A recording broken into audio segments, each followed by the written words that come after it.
नमस्कार, एक बार पुनः पवन के इतिहास की कक्षा में आप सभी का स्वागत है। यदि इस वीडियो को बड़े देख रहे हैं तो आपको मेरी ओर से नमस्ते। यदि छोटे हैं तो आप सबको मेरा ढेर सारा प्यार। आज हम बात करेंगे अकबर की धार्मिक नीति के बारे में। अब यहाँ पर भी अकबर ने जो है दूरदर्शिता दिखाते हुए एक अलग तरह की धार्मिक नीति अपनाई और इसी को आज हम पढ़ने जा रहे हैं। इस नीति के बारे में हमें जो है मालूम पड़ता है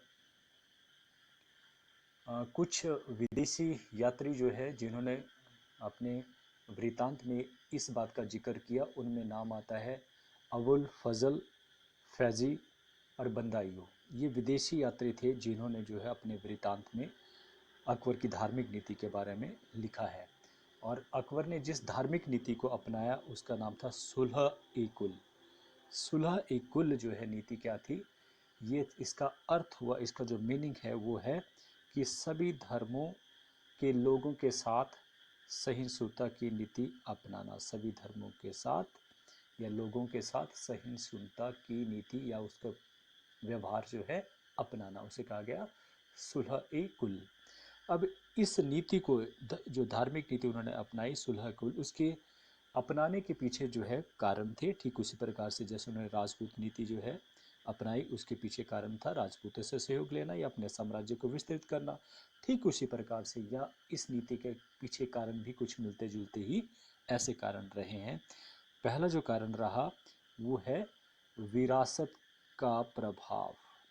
विरासत का प्रभाव।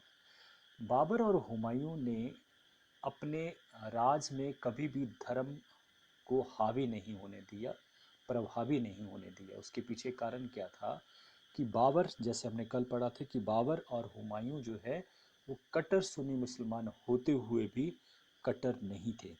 और हुमायूं के बारे में हमने कल पढ़ लिया था कि हुमायूं ने ईरान में जब वो निर्वासित का जीवन व्यतीत कर रहा था, वहाँ पर उसने शिया धर्म को अपना लिया था।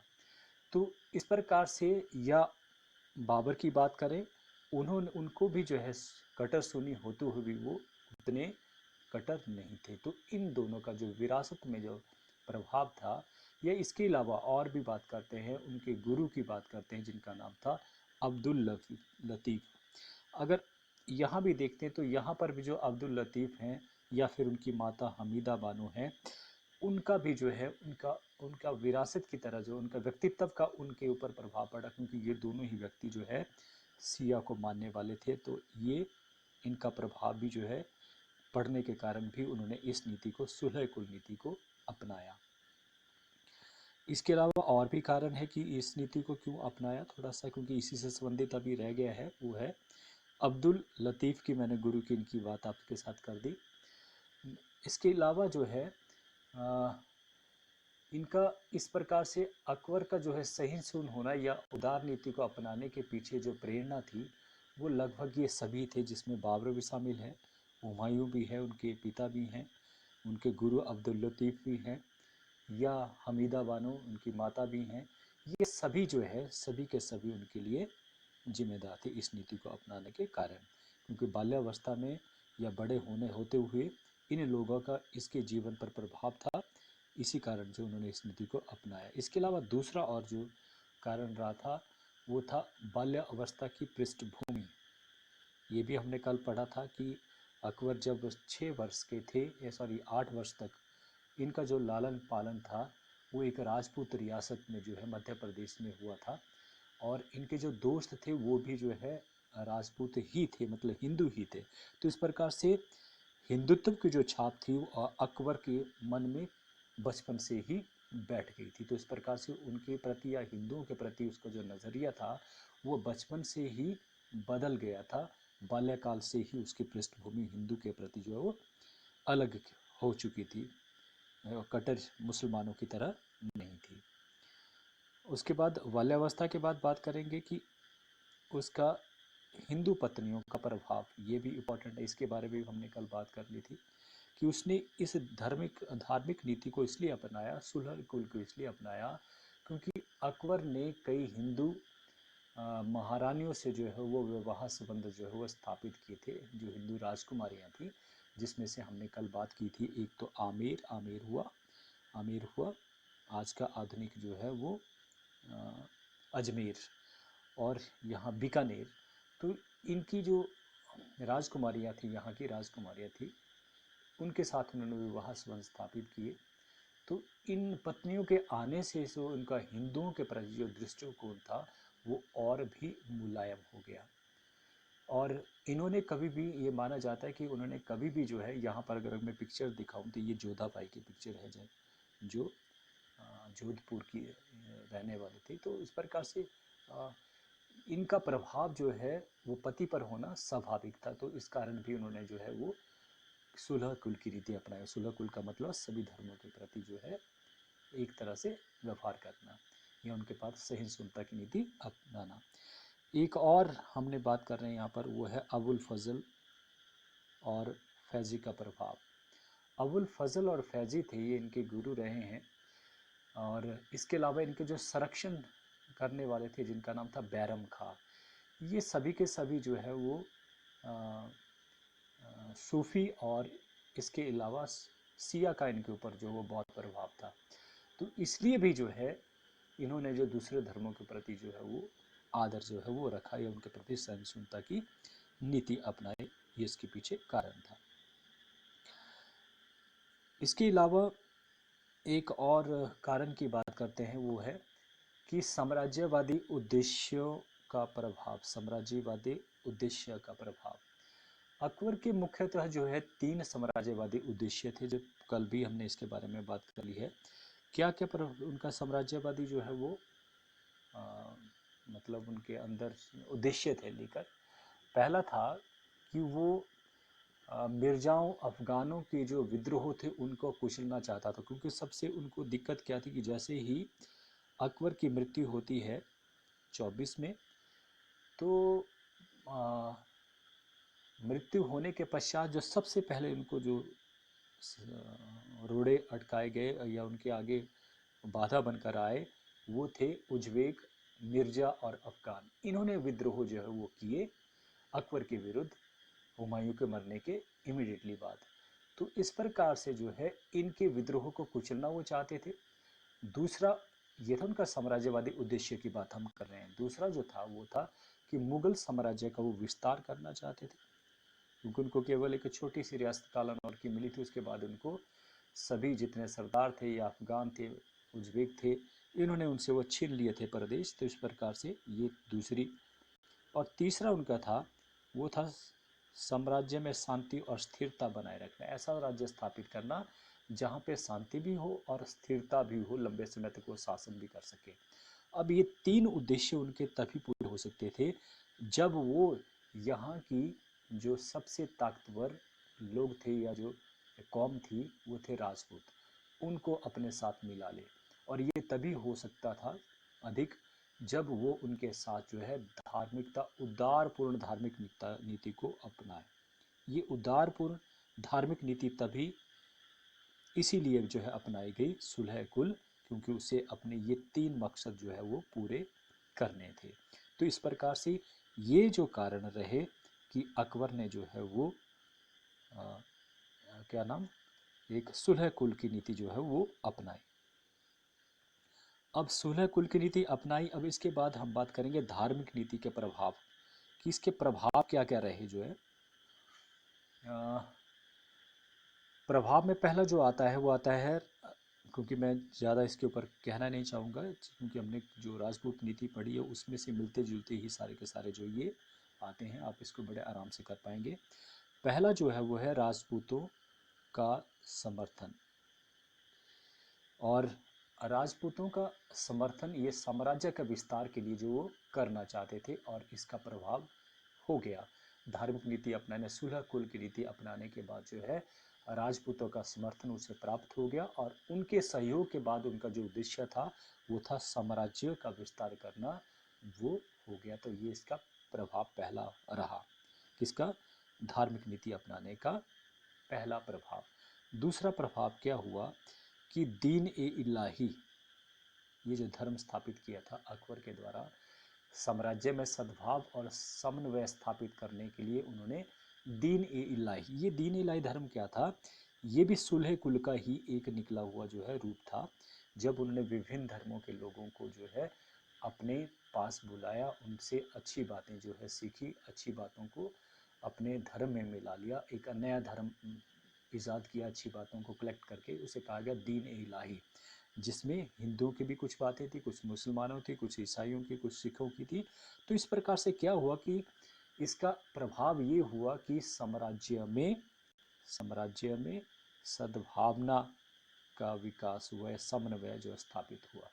अब इसका फायदा क्या हुआ कि जब लोग धर्म के नाम पर एक दूसरे का गला नहीं काटेंगे तो जो राज्य में क्या बने रहेगी? सद्भावना बने रहेगी, और इससे क्या होगा? शांति स्थापित होगी। तो इस प्रकार से एक जो बड़ा कार्य जो है वो किसी दूसरे फौज के द्वारा या सिपाहियों के द्वारा किया जाना था, वो केवल जो है धार्मिक नीति अपनाने के कारण ही जो है वो स्थापित हो गया, तो समन्वय स्थापित हो गया। तीसरा जो था इसका जो परिणाम या प्रभाव जो था वो था धार्मिक नीति। अब धार्मिक नीति जो है इसके कारण क्या हुआ? ये जो धार्मिक नीति का जो प्रभाव था वो था कि सामाजिक सुधार हेतु प्रेरित किया। अब इसमें देखिए धार्मिक नीति के ही तहत जो बहुत सारे कार्य जो है अकबर के द्वारा उस समय किए गए थे। एक था सामाजिक सुधार हेतु प्रेरित किया जाना, और सती प्रथा की बात भी यहाँ पर आ रही, और बाल विवाह को रोकने का प्रयास, ये दो चीज़ें। समाज सुधार हेतु प्रेरित किया जाना, ये उसने अपने धार्मिक नीति के तहत ही किया। सभी धर्म के जो लोग थे, अगर बात करते हैं वैवाहिक संबंध की बात करते हैं, या कुछ भी तरह का, मान लीजिए कोई निर्णय देना है, धार्मिकता के तौर पर निर्णय देना है, तो अकबर ने सभी धर्मों के लोगों को उनके धर्मों के अनुसार, उनके लॉ के अनुसार ये आज्ञा दे रखी थी, या उनको जो है वो छूट थी कि वो इस तरह के कार्य कर सकते थे। इसके अलावा जो है सती प्रथा की बात यहाँ पर आ रही है। सती प्रथा में क्या था कि उस समय सती प्रथा जो है वो होती थी, उस समय था हिंदुओं में।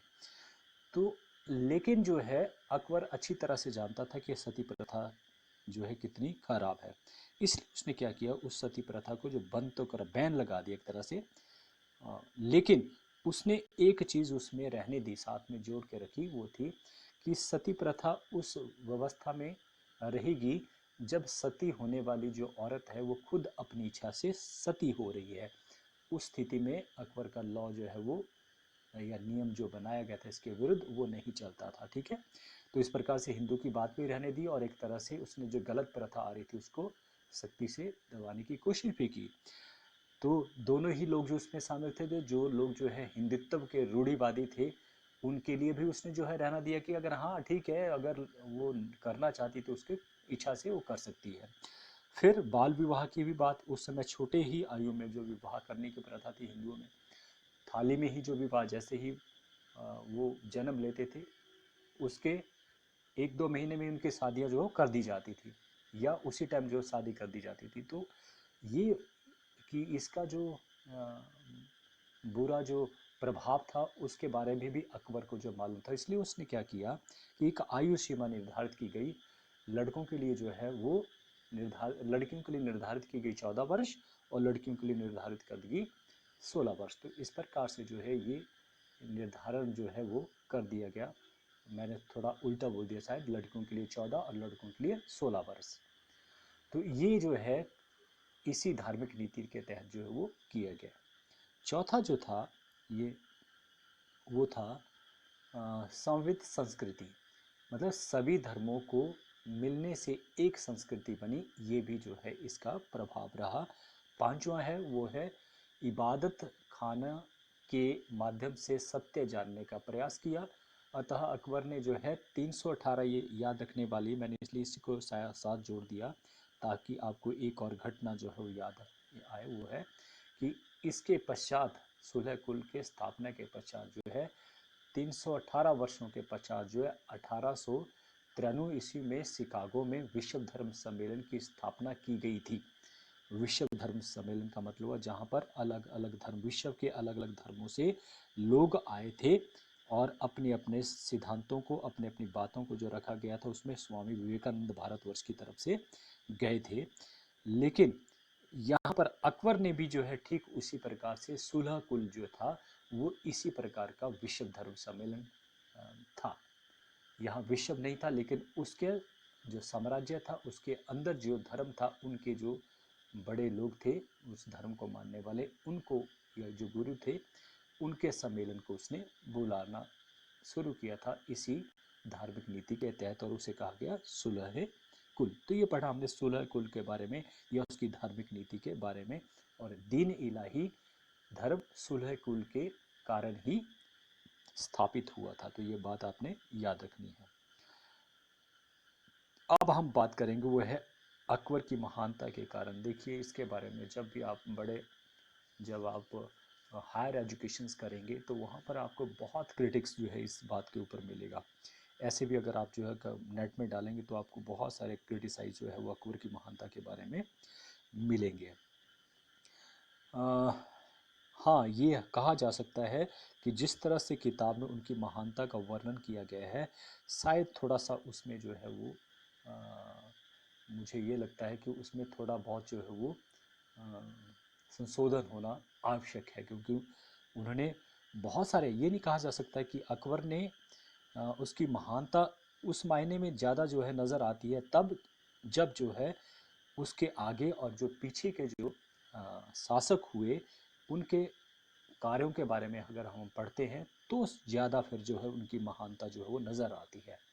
लेकिन अगर आगे पीछे ना देखकर केवल उनके ही कार्यों को देखा जाए और उनको ढंग से परखा जाए तो कहीं ना कहीं उनके द्वारा किए गए जो कृत्य हैं, जिसमें हरम की बात आती है। हरम वो जगह थी जहाँ पर स्त्रियों को लाया जाता था, और वो स्त्रियाँ कहाँ से होती थी, या तो वो स्त्रियाँ जो है युद्धों में पकड़ी जाती थी, या फिर जो उन्हें अपने ही राज्य में अच्छी सुंदर दिखने वाली होती थी उन्हें लाया जाता था, या फिर जो है मतलब जहाँ भी उनका दिल लगता था उन स्त्रियों को पकड़ कर जो हरम में लाया जाता था, उनके साथ दुर्व्यवहार जो है अकबर के द्वारा किया जाता था। और कईयों के जैसे प्रकार से अगर सती प्रथा की बात करें तो यहाँ पर भी एक क्लू आता है कि उसको इसलिए भी अकबर ने बंद किया क्योंकि जो सुंदर स्त्री होती थी उसे जो है उसे सती नहीं किया जाता था, उसे हरम में ले लिया जाता था। तो इसके पीछे तर्क ये दिया जाता था कि नहीं, ये हम जो है उसकी जान जो है वो बचाई ऐसा ना करके। तो इस तरह से अपने अपने तर्क हैं। लेकिन हाँ, अगर अकबर को दूसरों के साथ कंपेयर किया जाए तो उसकी महानता जो वो नज़र आती है। तो देखिए अब उसकी महानता के लिए कि ये क्या बोल रहा है कि अकबर की गणना विश्व के लिए के जो शासक हैं, महान शासक, उनमें की जाती है। उनका जो शासन था 1556 से लेकर 1605 ईस्वी तक रहा। तो उनके महानता के जो कारण हैं उनको एक एक करके जल्दी से पढ़ लेते हैं। पहला है एक विशाल साम्राज्य की स्थापना। 27 जनवरी 1556 ईस्वी जब पिता हुमायूं की मृत्यु हुई थी तो उनके पास केवल कालानौर का ही एक छोटा सा रियासत थी, और लेकिन अकबर ने अपनी योग्यता के बल पर एक बड़ा साम्राज्य स्थापित किया जो लगभग, अगर उत्तर पश्चिम की बात करें तो हिंदू कुश पर्वत के से लेकर पूर्व में बात करें तो बंगाल तक, अगर हम उत्तर में बात करें तो ये हिमालय पर्वत से लेकर, अगर दक्षिण में बात करें तो यहाँ पर ये कृष्णा नदी तक जो वो फैला हुआ था। ये था अकबर का साम्राज्य, जो आपका जो गहरे नीले रंग का है, ये जो है अकबर का साम्राज्य। तो इतना बड़ा विस्तृत साम्राज्य स्थापित जो है अकबर के द्वारा हुआ। ये पढ़ा हमने किसके बारे में, ये पढ़ रहे हैं हम अकबर की महानता के बारे में, तो इसलिए इसको कहा जाता है महान। फिर है एक कुशल प्रशासन प्रबंध की स्थापना, कि केवल जो है उसने बड़ा साम्राज्य ही स्थापित नहीं किया बल्कि उसने बहुत ही सुव्यवस्थित ढंग से अपने साम्राज्य को भी जो है उसको स्थापित किया, जिसमें क्या था, एक उसका नियम था कि उसने केवल ईमानदार और कर्तव्यनिष्ठ जो लोग थे केवल उनको ही अधिकारियों के पद पर जो है नियुक्त किया, और उसमें बिना कोई मतभेद के, बिना किसी मतभेद के, ये इंपॉर्टेंट था, ईमानदारी और कर्तव्यपरायण, और भेद नहीं किया गया। भेद का मतलब ये नहीं किया गया कि कोई हिंदू है या कोई मुसलमान है या छोटा है या बड़ा है, तो बिना भेद के जो जितना जो है मेहनती था, कर्तव्यपरायण था, उसे जो है वो प्रबंध में रखा गया, शासन प्रबंध में रखा गया, कुशल प्रबंध में रखा गया, इसलिए उसको क्या कहा गया, महान कहा जाता है। और इससे पहले या आगे या पीछे किसी और हालांकि जहांगीर और शाहजहां भी उसके द्वारा नीतियों के ऊपर चले, लेकिन कहीं ना कहीं उन्होंने जो है पक्षपातपूर्ण व्यवहार जो है वो राजपूतों के साथ आगे आने वाले समय में किया। लेकिन अकबर जो है ऐसा शासक था जिसने कहीं भी पक्षपात जो है वो नजर नहीं आता है, तो उस पर इसलिए जो उसको महान कहा जाता है। तीसरा जो कारण था उसकी महानता के लिए वो था कि उसकी धार्मिक सहनशीलता की नीति को अपनाया, हिंदुओं के साथ वैवाहिक संबंध स्थापित किए, उसकी धार्मिक सहनशीलता का जो है एक उदाहरण आता है। 1563 उसमें अपना जो धार्मिक कर लगता था किसी भी धर्म यात्रा के ऊपर, उसे हटा दिया। 1564 ईस्वी में एक जजिया कर लिया जाता था, जजिया कर होता था, वो कर जो मुसलमानों के अतिरिक्त जो धर्म मान, कोई भी दूसरे धर्म, चाहे वो हिंदू हो, चाहे वो जैन हो, सिख हो, ईसाई हो, उनके ये लिया जाता था जजिया कर, उनकी सुरक्षा को लेकर कि वो उनके शासन में रह रहे हैं और उसकी सुरक्षा एक मुसलमान शासक कर रहा है, इसलिए जो है उनसे ये कर लिया जाता था, जिसे कहा जाता है जजिया कर। ये भी कर जो है समाप्त कर दिया गया कब? 1564 ईस्वी में। इसके अलावा सती प्रथा पर भी जो उन्होंने प्रतिबंध लगाया, तो ये भी जो है उनकी धार्मिक सहनशीलता का जो है, वो चाहते थे कि जो हिंदू धर्म शुद्ध हो, अच्छा हो। तीसरा जो है, चौथा जो है 1578 इसमें सुलह कुल, जिसकी बात हम जो है पहले कर चुके हैं। सुलह कुल की स्थापना की किस लिए? कि सभी धर्मों के लोग जो है उसके छत्र छाया में जो है बिल्कुल प्यार मोहब्बत से रहें, एक साथ होकर रहें। तो ये भी उसका धार्मिक सहनशीलता की नीति का एक उदाहरण रहा। तो इस प्रकार से ये उदाहरण थे उनकी धार्मिक सहनशीलता नीति के, और यही उनको महान बनाते हैं अकबर को। चौथा आता है वो है महान कला प्रेमी। उसके दरबार में जो है, क्योंकि ये कल भी बात हुई थी कि उसके दरबार में जो है चाहे वो कला हो, चाहे वो किसी भी प्रकार का क्षेत्र हो, चाहे वो साहित्य हो, उसमें बहुत ज़्यादा प्रगति जो है देखने को मिलती है बजाय किसी और मुगल सम्राट के। भवनों में खासतौर पर जो उसके द्वारा भवन बनाए गए, उसमें जो है वो ईरानी और हिंदू इस कला का जो है बहुत नमूना जो है वो पेश आता है। जिसमें अगर बात करें उनमें, तो दिल्ली में जो हुमायूं का मकबरा जो स्थापित, जो अकबर द्वारा स्थापित अकबर ने बनाया था, उसमें जो है वो हिंदू और ईरानी कला का जो बहुत मेल जो है वो मिलता है, बहुत सुंदर कलाकृतियाँ उसमें बनी हैं। दूसरा जो है आगरा और फतेहपुर सिकरी। कल पिछली वीडियो में मैंने आपको आगरा फतेहपुर सिकरी की बहुत सारी वीडियो दिखाई, जिसमें जोधा महल अकबर और या उनका जो किला है या बुलंद दरवाज़ा है, तो कहीं ना कहीं इन सभी में जो है मुगलई जो शैली है, ईरानी शैली है, हिंदू शैली है, उससे कहीं ना कहीं झलकती है। तो आगरा, फतेहपुर सिकरी, लाहौर, इलाहाबाद, अटक, इन सब के जो भवन है या दुर्ग है, उनमें जो महान जो कला है उसके द्वारा स्थापित वो नज़र आती है। 1506 ईस्वी में बुलंद दरवाज़ा बनाया गया, जिसकी बात मैंने की करी थी, और ये बुलंद दरवाज़ा जो है किस विजय की खुशी में किया गया था? ये गुजरात की विजय के ऊपर जो है वो बुलंद दरवाज़ा अकबर के द्वारा बनाया गया था। दसवंत और बसावन, ये दो प्रसिद्ध चित्रकार जो है वो अकबर के ही दरबार के प्रसिद्ध चित्रकारों में थे। और तानसेन का नाम आपने सुना ही, ये संगीतकार जो है वो अकबर के दरबार में, जिसके बारे में कहा जाता था कि जब वो राग गाते थे, तो जो दीप राग कहते हैं उसको, तो दीप जो है अपने आप जल उठते थे। तो इस प्रकार से ये नवरत्नों में आते हैं। तो ये भी जो है महान कला प्रेमी के तौर पर भी जो, इसलिए इनको कहा जाएगा महान, क्योंकि उन्होंने इन कलाओं को जो है प्रोत्साहित किया, इसलिए इसको महान कहा जाता है। पांचवें आ जाता है, इनके एक महान साहित्य प्रेमी भी थे। इसने विद्वानों को जो है बहुत जो है प्रोत्साहित किया, जिसमें बात आती है पहले अबुल फजल, जो उनके इतिहासकार थे, दरबारी थे, और उन्होंने अबुल फजल ने आईने अकबरी लिखी, या जिसे कहेंगे अकबरनामा। तो अकबरनामा जो है वो अबुल फजल के द्वारा लिखा गया एक बहुत बड़ी जिल्द है, 3 जिल्दों को मिलाकर। तुलसीदास जी ने जो है वो लिखा रामचरितमानस जो है, ये भी अकबर के शासनकाल में ही लिखा गया। फिर सूरदास जो है, ये भी उन्हीं के समय के हैं, तो सूरदास जी ने सुरसागर लिखा। फिर उन्हीं के ही समय में जो है रहीम के दोहे आपने पढ़े होंगे, जिसे कहते हैं सतसाई, ये किताब भी उन्होंने ही लिखी। इसके अलावा केवल यही नहीं, अकबर ने जो है उस समय के जो संस्कृत ग्रंथ थे, जिनका नाम आता है महाभारत, रामायण, या जो पंचतंत्र की कहानियाँ हैं, राजतरंगिणी है, इन सभी का उसने फारसी में अनुवाद करवाया। क्यों करवाया? ताकि जो मुस्लिम लोग हैं वो भी हिंदू दर्शन को जो है वो समझ पाएँ, ताकि उनमें जो है भाईचारा, एक दूसरे को समझने की जो जो ताकत है या और बढ़े, और एक दूसरे में के प्रति सहिष्णुता हो जाए। खासतौर पर जो मुस्लिम लोग हैं वो उनके प्रति जो है उनका व्यवहार बदले। तो ये उसकी महानता के जो है वो कारण है, इसलिए उसको महान कहा जाता है। पांचवा, एक महान साहित्य प्रेमी। अब हम जो है, क्योंकि अबुल फजल का नाम बार बार आ रहा है, तो थोड़ा सा अबुल फजल के बारे में पढ़ लेते हैं। परिचय के तौर पर अबुल फजल का पूरा नाम था अबुल फजल इबन मुबारक था।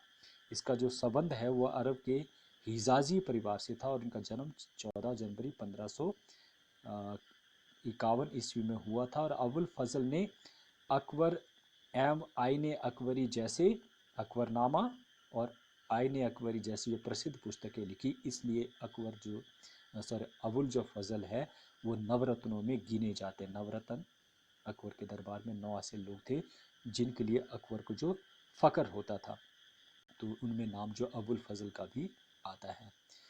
अबुल फजल के बारे में और भी पढ़ लेते हैं। उनका प्रारंभिक जीवन जो है, उनका आगरा में उनका जन्म होता है और बचपन से भी वो प्रतिभाशाली थे।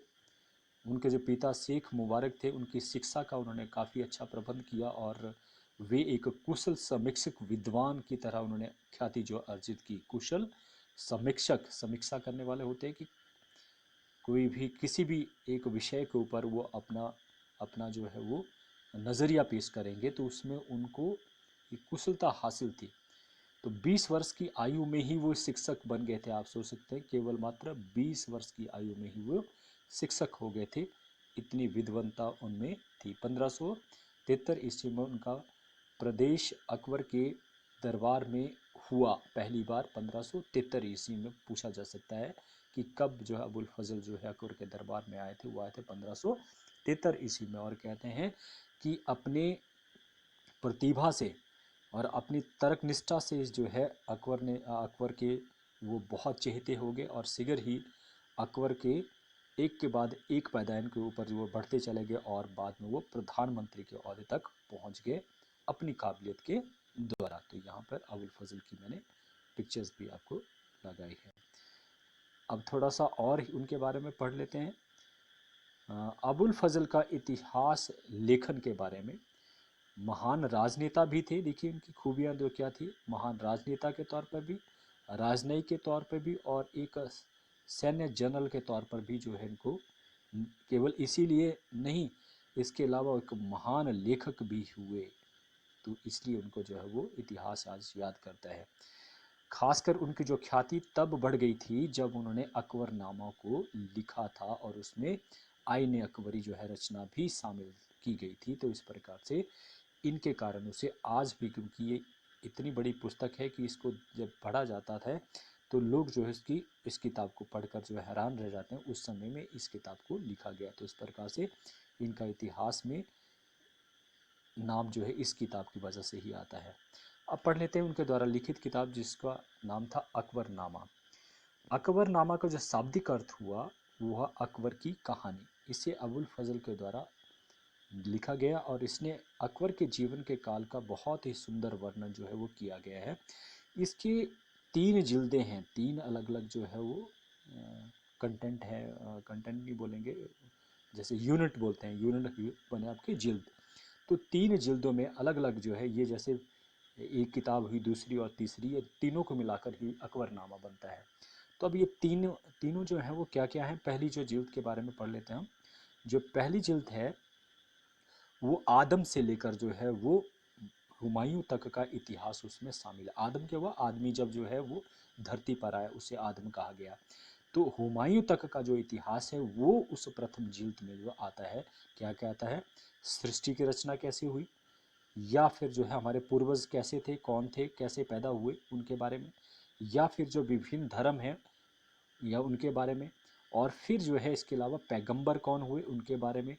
ये सारा जो है वो प्रथम जिल्द में आता है। कई बार पूछा जाता है कि अकबर की जो प्रथम जिल्द है अकबरनामा की, उसमें क्या क्या चीज़ें जो वर्णित की गई है। पूछा जा सकता है कि आप बताएं कि जो उन पूर्वजों के बारे में जो किस जिल्द में आता है, तो वो आता है प्रथम जिल्द में। तो किसी तरह से आपसे क्वेश्चन पूछे जा सकते हैं।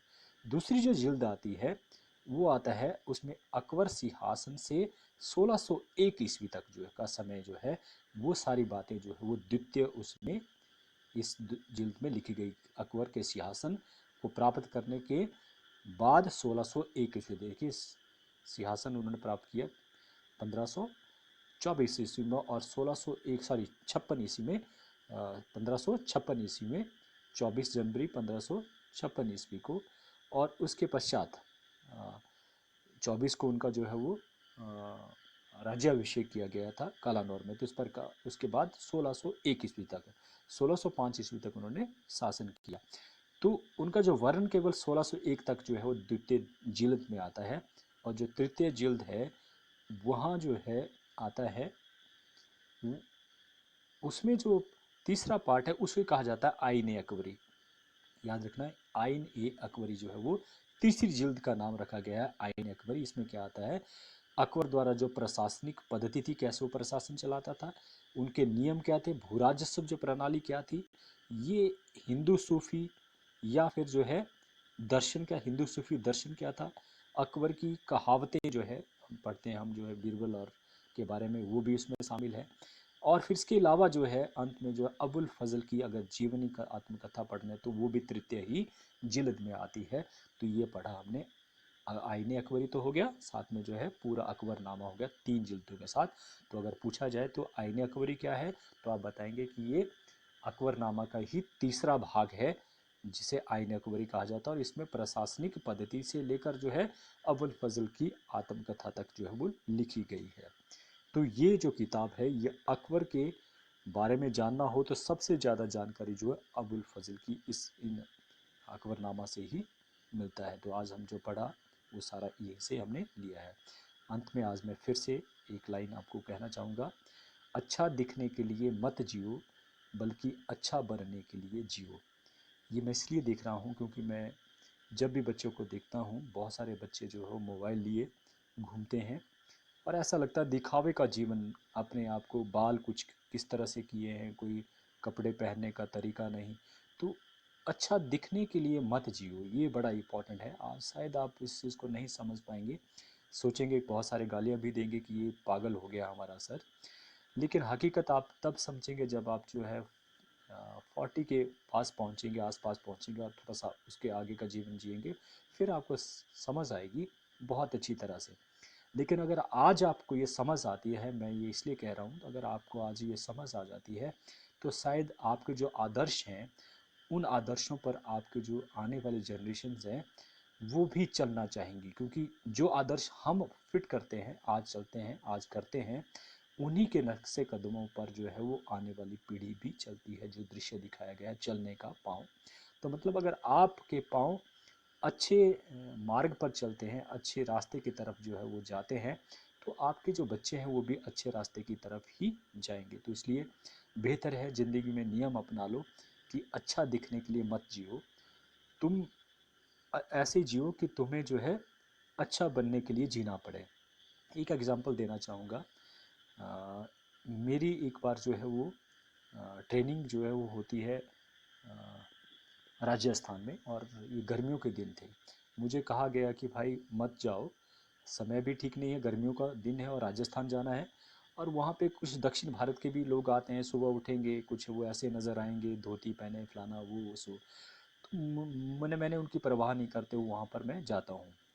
मैंने जब वहाँ पर देखा, देखने में वो बिल्कुल साधारण से, और शायद हम हमारे से थोड़ा सा जो है उनका जो रंग होता है वो थोड़ा काला होता है, देखने में थोड़ा नैनक्स कोई ज़्यादा अच्छे नहीं होते हैं।